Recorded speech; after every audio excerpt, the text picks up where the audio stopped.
Бисмиллахир-рахманир-рахим. Жалпы мына дұғамыздың қабыл болуы бұл тек тілектің орындалуы ғана емес, бұл жаратушының сізге деген ерекше назары және де мейірімі. Ғалымдар осындай бір сәтте мұсылманның ішкі және сыртқы күйі қандай болу керектігін сипаттайды. Мына дұғаңыз қабыл болғанда жасалатын 4 маңызды қадам бар екен.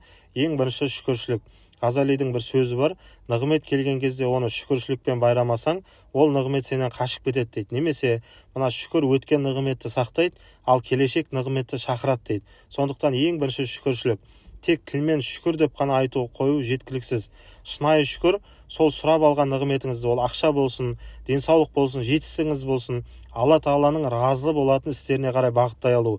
Егер дұғаңыз орындалып, кәсібіңіз өрге басса, бұл сіздің мықтылығыңыздан емес, ол Алла Тағаланың сізге берген мейірімі екендігін түсіну керек. Екінші, тәкаппарлықтан сақтану. Дұға қабыл болған уақытта нәпсі, мен дұғаны жақсы оқыдым, немесе мен лайықтымын, немесе менің тақуалығымның арқасы деп сыбырлай бастайды. Ғазали түсіндіреді, бұл үлкен қауіп дейді. Яғни дұғаның қабыл болуы ол сіздің кереметтілігіңізден емес, Алла Тағаланың жомарттылығынан.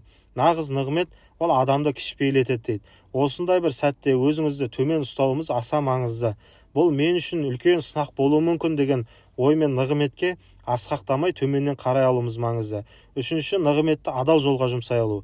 Мына ізгілерде нағыз шүкіршілік деген Алла берген нығметті оған ұнамайтын істерге қолданбау дейді. Мысалы, егер кәсібіңіз үшін жасаған дұғаңыз қабыл болса, сол табыстың бір бөлігін міндетті түрде Алла Тағаланың разы болатын іске жұмсай алуымыз керек. Дүние қолдың кірі дейді. Оны садақамен жуып отырмасаң, ол жүрегіңді кірлетеді деп түсіндіреді. Бұл табысыңыздың бір рухани дезинфекциясы секілді ғой. Төртінші, дұғаны тоқтатпау. Көп адам басына іс түскен уақытта дұға етеді, тілегі орындалғаннан кейін жай намазды шетке жаймен жинап қойып жатады.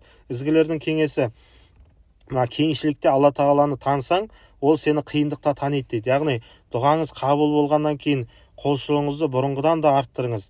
Яғни бұл сіздің пайда күні емес, нағыз пенде, нағыз құл екендігіңіздің көрінісі. Яғни сөздің түйіні нағыз бақытсыздық дегеніміз дейді. Мына Алладан бір нәрсені сұрап алу, бірақ сол алған нәрсеңмен алыстап кете бару деп айтады екен. Алла Тағала өзіне лайықты құл, пайғамбарымыз саллаллаху алейхи ва салламға лайықты үмбет болуымызды баршамызға нәсіп етсін.